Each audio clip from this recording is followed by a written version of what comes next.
Welcome back to Zuko Builds. Last week I showed you guys how to make the base to this huge table that I'm making, and the base incorporated these cool castle joints.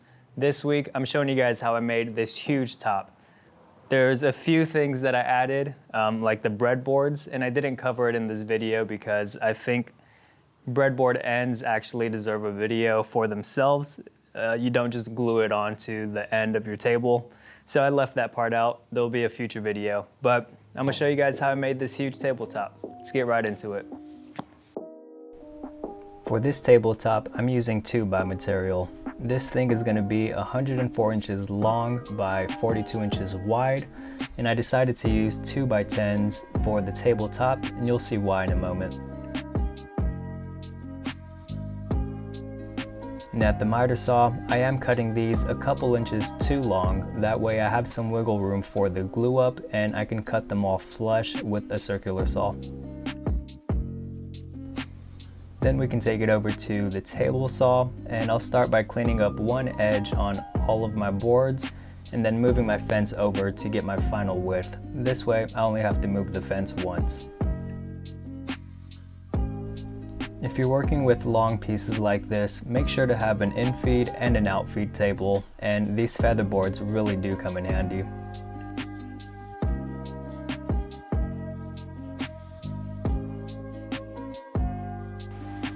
Okay guys, sometimes I get carried away, but these are all the pieces for the tabletop, and I cut 6-inch breadboards right there.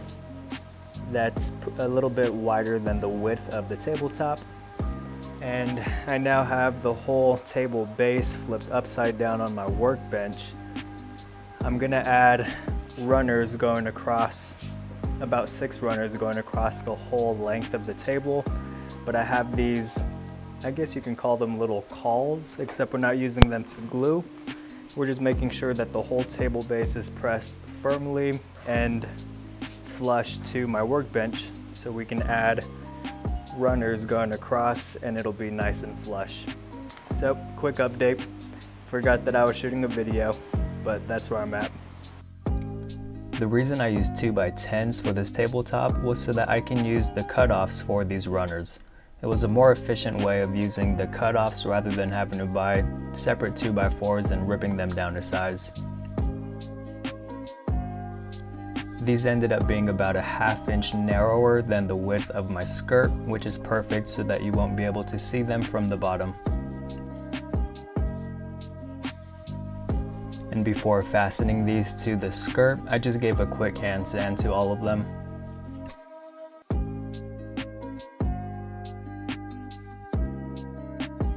I went ahead and spaced these out by eye. Nobody's ever going to see them, so I didn't need to be very precise with this, but I do want to make sure that everything is square. Once I have everything all squared up, I'll go ahead and find the center of the runners and carry a line through the outside of the skirt. This way I know where to counterbore and pre-drill my holes.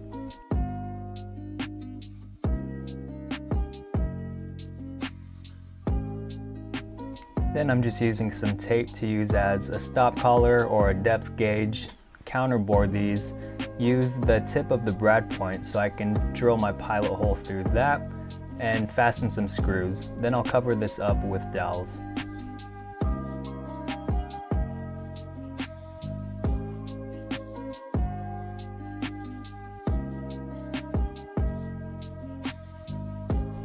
With those runners in place, we now have a way sturdier base, and it's going to prevent the tabletop from sagging in the middle. It's a huge gap in between the legs, so let's try to prevent that as much as possible. Alright guys, now back to the tabletop. I finally got a planer, and I'm so happy I bought this new toy. I've been waiting to buy one and decided to bite the bullet with the DeWalt 735X. This is going to reduce the amount of sanding I have to do prior to finish, and I hate sanding, so this is a necessity for me. If you don't have a planer, that's totally fine. You can still get a dead flat tabletop without one, but you are going to spend a bit more time sanding, and like I said, I hate sanding, so I just invested in this. Once again, these pieces are incredibly long, so for the infeed I have a roller that's on an adjusting stand, and for the outfeed my workbench was a little bit lower than the planer level, so I added some spacer blocks and screwed those to my workbench.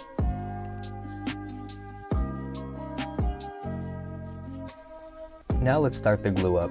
If you don't have a planer, you would just go directly to this step, but make sure to use a lot of glue. Who cares about a little bit of squeeze out? You want there to be plenty to keep this tabletop nice and secured for a lifetime. I usually use dowels, and I don't know why I didn't for this tabletop, but with the runners in place, there shouldn't be any reason that this tabletop should come apart.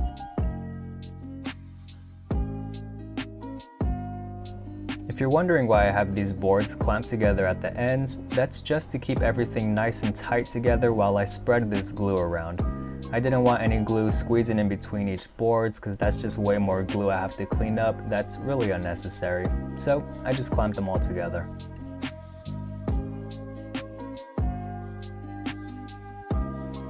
Alright guys, so back to the shaky camera, but I went ahead and added a few more clamps. I added some cauls to attempt to keep everything straight. This isn't a gap, that's just grain. And I ran out of clamps and wanted a little bit more, so I added a ratchet strap going across with a work glove underneath the metal part of the ratchet just to protect the tabletop. And to prevent the edges from marring, I just put a piece of hardwood here, and the tape was just to hold it in place while I ratchet it down. So if you don't have enough huge clamps like I don't, then you can get away with a ratchet strap. I might add a couple more. But this is where we're at. Gonna let this completely dry overnight, and we'll check back in tomorrow. I didn't like how many clamps I had or how many I felt were missing. So thankfully my big box store had 50-inch Bessie parallel clamps for fairly affordable. I went ahead and picked up a few of those and have some more coming that I ordered online. But the point of this is to invest in some long clamps so that you can avoid this issue to begin with. I then went ahead and unclamped everything, flipped this table over so I can clean up all the glue squeeze out on the bottom side. I already went ahead and did this on the top, so now I just have to worry about the bottom.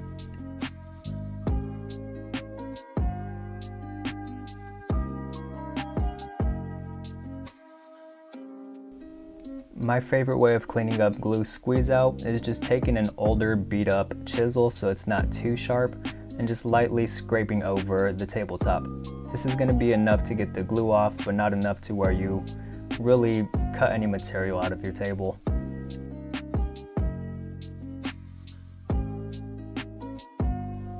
With most of the glue cleaned up, let's go ahead and start sanding our tabletop. And since I did plane all of these boards, I'm only going to use 220 grit and give it a quick once over. If you didn't use a planer, I suggest running through your whole grit process, and I wanted to avoid that, so I invested in my planer.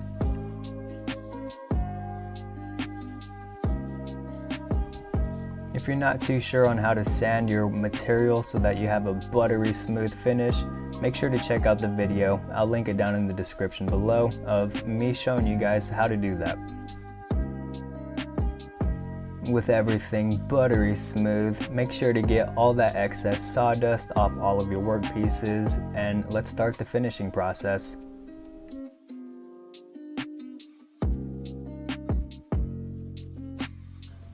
Once you're done staining, make sure to wipe off all the excess liquid with a clean rag and then go ahead and apply your finish. Once you do that, you guys are totally done with this whole table. If you haven't watched last week's video on how I built the base, make sure to go watch that. It's a two-part series, and this week was just the tabletop. But with either video, I hope you guys learned something. Just want to give a big thanks to my customer for ordering this gigantic table. It took up most of my shop, but I had an absolute blast making this, so thank you if you're watching. And if you guys want to place a custom order, follow my Instagram at ZukoBuilds. You guys can send me a request there, or just send me an email at zukobuilds@gmail.com.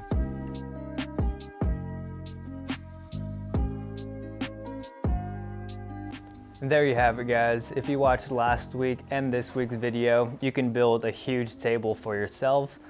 I'm really happy I bought that planer because now my tabletops are dead flat. There's a motorcycle. Okay.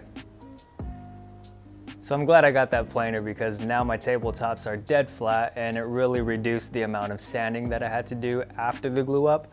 So I'm super happy with the way this came out. This weighs probably about 250 pounds. So it's kind of a pain moving it around by myself, but you can do it too. So if you like this video, hit that thumbs up, subscribe if you're not already. I'm gonna post a video and some photos of this in its home on my Instagram at ZugoBuild, so make sure to follow that as well. Till next week, guys, have a good one.